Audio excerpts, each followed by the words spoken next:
2013 की भीषण आपदा से गुजरने के बाद 2024 में फिर से केदार घाटी आपदा की मार झेल रही है। केदारनाथ धाम के पैदल मार्ग या तो कई जगहों पर बोल्डर आने से बाधित हैं या पानी के सैलाब में बह गए। केदारनाथ धाम की यात्रा बाधित हो चुकी है और अब केदारनाथ और पैदल मार्ग पर फंसे यात्रियों को रेस्क्यू का काम युद्ध स्तर पर चल रहा है। रेस्क्यू ऑपरेशन में चिनूक जैसे हेलीकॉप्टर भी लगाए गए हैं। 2013 में केदारनाथ धाम में आई भीषण आपदा को कभी भुलाया नहीं जा सकता है।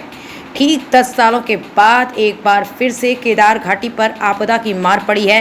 हालांकि इस बार केदारनाथ धाम पूरी तरह सुरक्षित है, लेकिन केदारनाथ धाम का पैदल मार्ग काफ़ी स्थानों पर या तो बह गया या बोल्डर आने से अवरुद्ध है।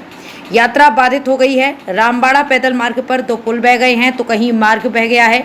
मौजूदा वक्त में केदारनाथ धाम में 1000 यात्री तो भीमबली में करीब 500 यात्री फंसे हैं जिन्हें रेस्क्यू किया जा रहा है।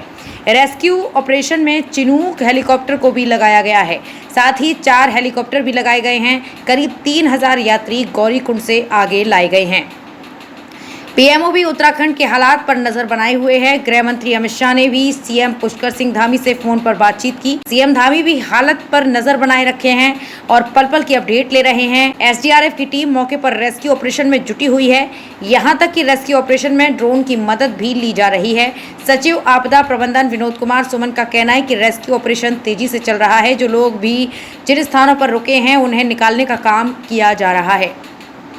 आपदा की स्थिति में क्या रेस्क्यू ऑपरेशन चल रहा है और क्या स्थिति है उत्तराखंड में? अभी पूरे राज्य में स्थिति सामान्य है, कहीं भी बरसात नहीं हो रही है और हमारे यमुनोत्री जी की यात्रा, गंगोत्री जी की यात्रा और बद्रीनाथ जी की यात्रा सुचारू है। लोग आवागमन लगातार अच्छे तरीके से कर रहे हैं।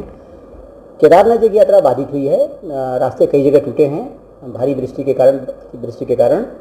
अभी केदारनाथ जी में लगभग 1000 के आसपास, भीमबली और लिंचोली में लगभग 500 के आसपास लोग फंसे हुए हैं जिनको निकालने का कार्य किया जा रहा है।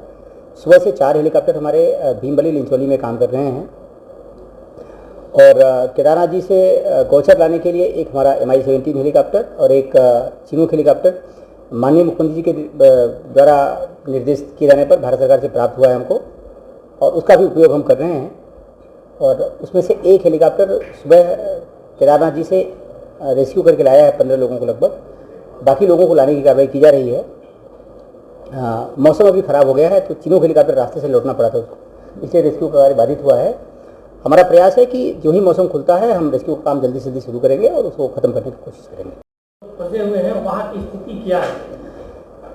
हम बताना चाहते हैं कि अभी तक 700 से अधिक लोगों को हमने भीमबली लिंचोली से नीचे लाए हैं हम लोग गुप्तकाशी की ओर और लगभग 3000 लोग पैदल आए हैं गौरीकुंड से सोनप्रयाग की ओर। अभी सोनप्रयाग में लगभग 1000 लोग के आसपास हैं जिनको हम पैदल लाने के लिए कोशिश कर रहे हैं और जो 500 लोग भीमबली और लिंचोली में हैं उनको एयरलिफ्ट किया जा रहा है। उसी प्रकार से 1000 लोग जो केदारनाथ जी में हैं उनको एयरलिफ्ट करने की कार्रवाई की जा रही है। वर्तमान में केदारनाथ जी में और भीमबली लिंचोली में और गौरीकुंड में पूरी तरह स्थिति सामान्य है, कोई भी खतरे की बात नहीं है। जिनके भी परिजन गौरीकुंड में, लिंचोली में, भीमबली में या केदारनाथ में हैं, हम सभी से अनुरोध करके कहना चाहेंगे पूरी जिम्मेदारी के साथ कि आपके परिजन पूरी तरह सुरक्षित हैं। वहाँ पूरी तरह स्थिति सामान्य है, बिल्कुल भी बरसात नहीं हो रही है, कोई पैनिक की स्थिति नहीं है और सब लोग सुरक्षित हैं और प्रशासन कृत संकल्प है सबको सुरक्षित बाहर निकालने के लिए। सबको बाहर निकाला जाएगा और सबको सुरक्षित उनके घरों को पहुँचाया जाएगा। या पहाड़ है तो बारिश के समय लोगों को क्या निर्देश देंगे कि यात्रा करते समय किन किन सावधानियों को बरतनी चाहिए? जी, मैं एक अनुरोध करना चाहूँगा कि जिस समय बरसात हो रही हो उस समय यात्रा करने से बचा जाए, क्योंकि जब बरसात होती है तो उसमें पत्थर और मलबा आने के चांसेस रहते हैं और ख़तरे की संभावना रहती है। इसी प्रकार से जब बरसात होती है सड़क पे पानी आ जाता है, यहाँ लोकल में हम लोग रपटा बोलते हैं। रपटा अगर कहीं बह रहा है और रपटे की रफ्तार तेज़ है, पानी की गति अगर ज़्यादा है तो उसमें थोड़ा सा इंतजार करना ठीक रहता है। रपटा जो आता है सड़क के ऊपर उसकी अवधि मुश्किल से 15 मिनट, 20 मिनट, आधे घंटे तक, 1 घंटे तक होती है।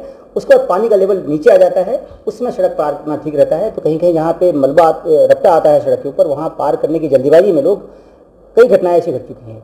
जैसे देहरादून में रायपुर में रपटा आ रहा था, कुछ लोग पार करने की कोशिश किया और उसमें बह गए, बाद में दोनों की डेड बॉडी मिली।